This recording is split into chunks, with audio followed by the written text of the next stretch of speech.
On February 28th, 2025, Carbondale, Illinois, a woman named Kelsey was arrested at Walmart for felony retail theft merchandise valued over $500. Never paid for, walked past the last register. That $500 figure is not arbitrary. Illinois compiled statutes, Chapter 720, Section 5/16-25, draws the line there, cross it, and you go from a Class A misdemeanor to a Class 3 felony, carrying 2 to 5 years in the Illinois Department of Corrections. On February 28, 2025, officers were dispatched to Walmart in response to an ongoing shoplifting incident. Hi. Hi. They didn't tell me. They told me I was speaking with them about the reaction. I guess it needs to be PD as well. Yeah, I'm working a detail today specifically for shoplifting, retail thefts and whatnot, so I'm going to get your information and then we're going to go from there, okay? Alright. We're units en route to 2012. We may I'm going to go with my crippled friend right in the wheelchair. Say that again. I'll get to go with my crippled friend that's in the wheelchair, right? Well, let's get your name and information first, and so go ahead, take a seat for me. Do you have an ID on you? Yes. So, what'd you guys see? So I was the one that watched. So we saw what we thought to be concealment in electronics, but we didn't have confirmation on it. We saw concealment again in pets, didn't have confirmation, couldn't see the product actually entering the bag. So we followed her up to the SCOs. Let him talk, please. Whenever she got up to the SCOs, we watched her scan a few items and then put everything else into bags without ringing it up. Once she exited our last point of sale, so we made the stop, and then we just filtered through the receipts that she did have for the stuff that we watched her just put directly in the bag, pull it off the shelf, put it directly in the bag. And they're getting the training receipt right now from it. Okay. There wasn't anything taken directly. Do you have an estimated amount? So I just talked to Proportionality. Coach and he told me that it's at least over $300. Okay. So they should have that soon, I would imagine. They should be at the last portion of it. Okay. All right, cool. Thank you. Yeah, no problem. Sorry, they just got tied up on something, so it's going to be just a second before I get their information. Do you live here in Carbondale, Kelsey? Because the machine that I rang most of my stuff up with, they said that it wasn't cash, that it was card. So by the time we went back over there, whenever she did that, I didn't have time to ring up anything else in my card. But you had 8 items on your receipt, and you had way over more 8 items, so you should have known. And I could have, But you didn't. if I could have done it with. No, ma'am. Let me talk. No, you're going to stand up. If- Let me talk. Turn around. Turn around.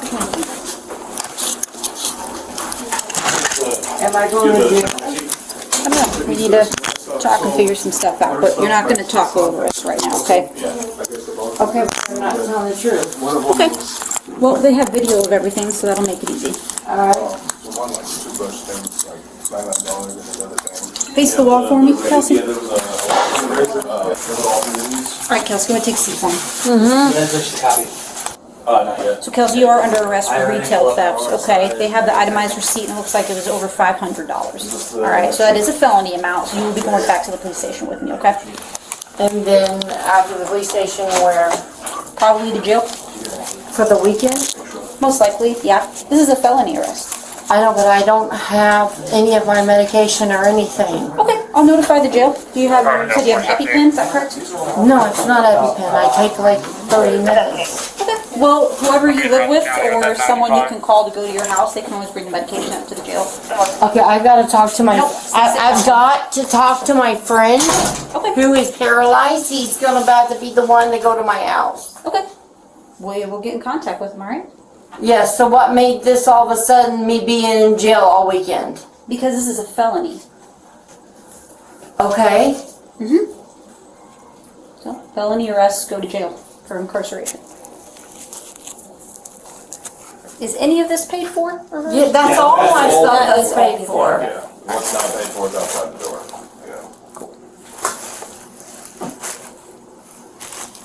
I need someone to go find Jim. He was down at the last. He was going out the last. Is Jim? He's in a wheelchair. He's an older man. I've got to tell him what's going on. He's at the service. Clear, No, I need to tell him, because I need to tell him where to get my medication so I don't see so that way. Police car. We don't have to tell them come down here. We told them what was going on. Nope, sit down for me. Can I put my paper? Mother! Okay. You just broke my thumb! Oh no. Alright. What did you want to put in there? My receipt! Okay, I'll put it in there for you. You just broke my thumb. I already have all that. Do you not understand how bad I have seizures and congestive heart failure? You don't. Because when you put me in there, you don't give me the medications. None of them If do. you're able to clear from Panera, can you assist 406 with her 295? What's that? The baby's vents, so Oh, this is okay. not her first time. She's still about $4,000. So she did trespass too, so she just breached the trespass, another charge. Okay, so yeah, well, criminal trespass to it. The total amount that we have recorded of theft is $3,900. So is that like all the Walmarts together, or is that just Carbondale branch, or? She was originally trespassed from Marion. 406 And then Carbondale. she was on. You really did break my thumb. The old man that I'm with is not trespassed. He just got out We have of... it right here. Trespass. He just got back into Carbondale from 2 years being in the federal joint. So how is he trespassed? Must be trespassed for 3 years. Trespass from Duke 15 Texas. That's nothing. So you're arresting him too? Why not? We're already He's not in trouble, correct? That's that. He's not in trouble, correct? Can someone answer me? I have no idea. Alright, Kelsey, we're gonna go out to my car. My partner just showed up, and so he'll come in and take Let this. me wheel that to the door. Can't if you want. I need to talk to I'm him. just gonna take her back and front. I need to talk to him about my medicine. Okay, we'll get your medicine. No, you guys don't in Murfreesboro, and then you don't ever give it to me, and then I seize for nothing but a week straight. Can you tell me that guy's name again? What guy? The guy that was waiting on you? Jim. Jim? Yes. What's Jim wearing today? He's in a wheelchair. Okay, what's An Jim? older man. Tan jacket. Okay, and he has access to your house to get the medication? Yes. Okay, then I'll go talk to him. Okay, I need to talk to him myself. No, you can call him when we get back to the PD, that's fine. I can't call him. He don't have a phone. Okay, well I can't let you speak to He him just right got now, out but of I'll- feds. I can't speak. He has no phone. I have to speak to him verbal to verbal. That guy that was with her, he also has priors to Walmart. Okay. And he also is trespassed. Okay. I don't know if the man is paralyzed. I mean, he was Do you moved. want me to try to find him to try He and was at the Hang on, service hang on. desk. Do you want me to try to find him to offload this stuff so he doesn't have to go to jail? Or is this going to jail? I don't really care about this going to jail. She keeps complaining she has medication and that Jim needs to get the medication. So I'm wondering if this Jim guy, if you wouldn't mind asking him, he has access to her house. And so you can tell him. Take it to jail? Yeah, exactly. He can drop it off in Murfreesboro. Perfect. So. Cool. Alright. Show me who. Thanks, Treat. So why am I the one that's being stuck? Because you were the one that was caught shoplifting. I wasn't caught shoplifting. I was trying to use the machine. It was broken. That's why I had to take it to the card reader. If we hurry, am I able to get in front of the judge today? No, you can't see the judge today, but you'll be able to see them Monday. At 1:30? I don't know. Or at 9 a.m.? I don't know what time roll call is, but or jail call, but I think it's sometime in the morning. I knew as soon as they said to walk this way that they were going to find some way to lock me up the weekend. That didn't matter what was paid for, what was not. They were going to find some way to lock me up the weekend. The machine don't work. I used a scan gun. If your scan gun is not working when you pull the trigger and it's right over the bars, that is not my fault. Can you ask around at least when we get there to see if I can get to go to court at 9 on Monday? You can ask them. Ask who? The jail staff.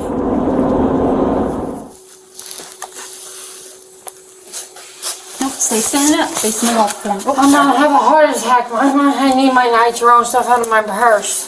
okay. I'll My get it for you. heart is hurting really, really bad. That's the reason why I sat down. Okay, then you tell me that, okay? I'm gonna read your Miranda rights, Kelsey. You have the right to remain silent. Anything you say. Carbondale 406. 406. Can you get EMS en route to processing for a possible seizure? Over. Kelsey, you awake?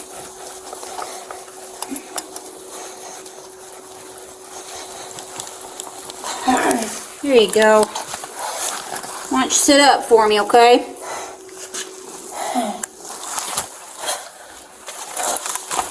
The more blue don't stop it by itself. Okay.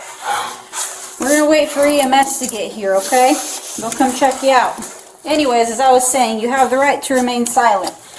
Anything you say can and will be used against you in a court of law. You have the right to consult an attorney and to have that attorney present during questioning by police. Sign on the computer here, I'll help you. We already had one seizure. This one, I would just worry about the offense, which we're going to do felony retail theft and Yep. trespass. Okay. And subjects, we'll just fill her information out. Okay. And Jesus. yeah, I need to clear my clipboard. Yeah. Go ahead. Just a future question, because it's already felony amount, but does that still count as, 10-4. if there's a conviction on that, to bump retail theft? I'd have to look, but usually forgery is some type of, No forgery it's working with Forgery. our registered nurse. That has nothing to do with anything to do with stealing or what was it then? Documents. Explain the 17 charges you got for forgery.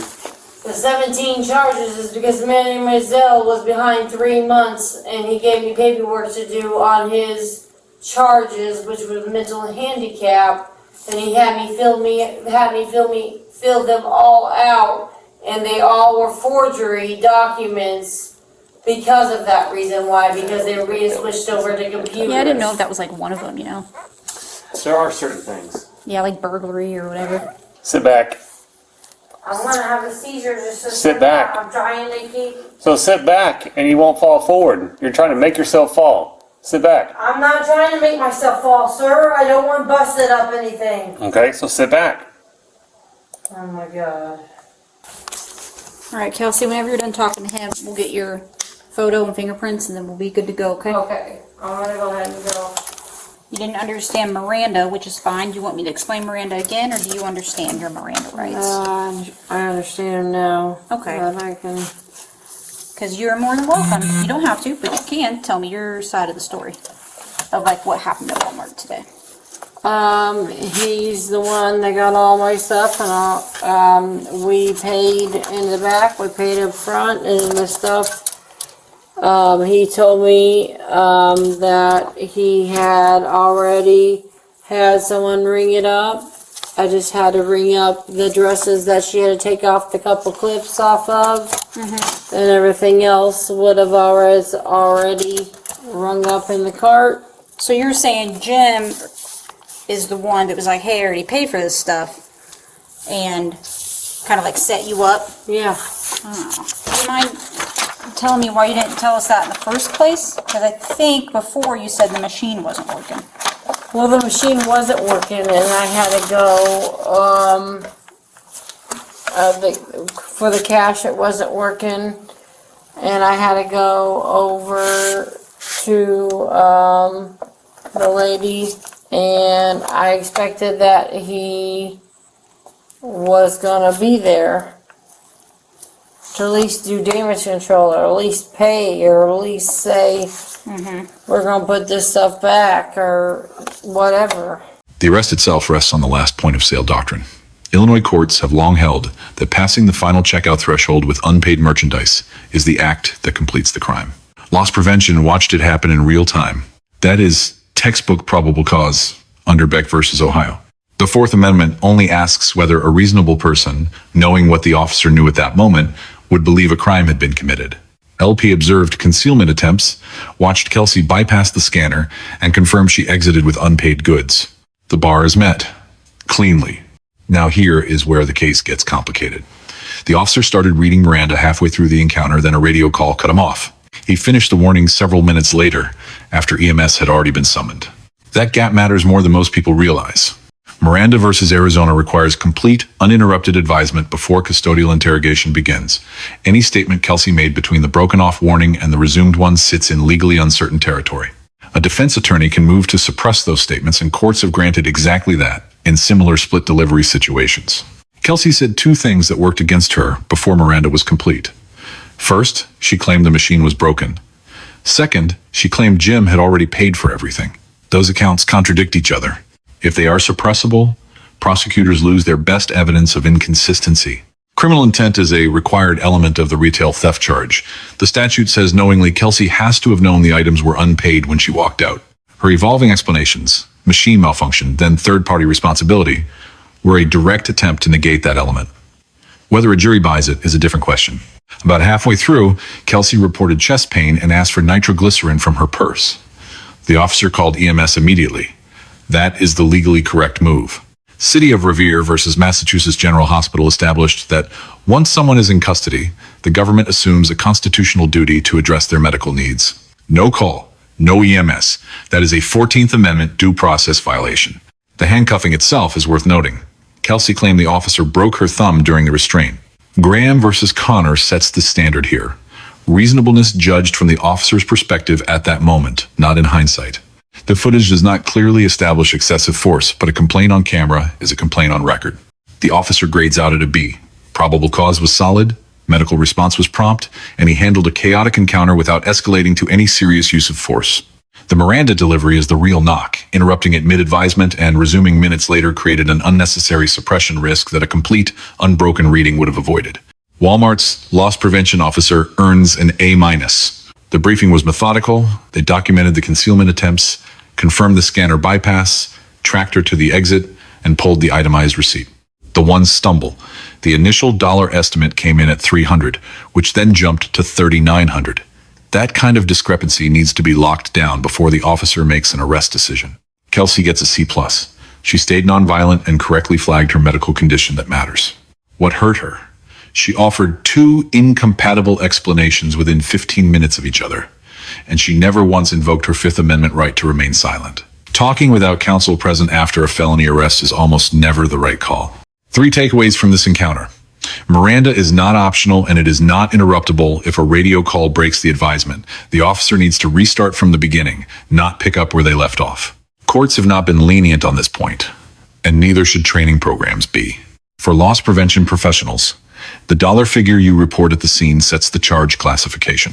Estimating low and correcting upward after arrest creates a paper trail that defense attorneys will use to question the reliability of every other observation you made.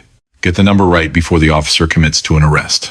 And for anyone placed under arrest, 2 words: stay silent. Kelsey's instinct to explain herself is understandable, but every explanation she offered contradicted the one before it and handed prosecutors material they can use at trial. The Fifth Amendment exists precisely for this situation. Use it. Let us know if there is an interaction or legal topic you would like us to cover in the comments below. Thank you for watching, and do not forget to check out our channel for more police interaction and courtroom content.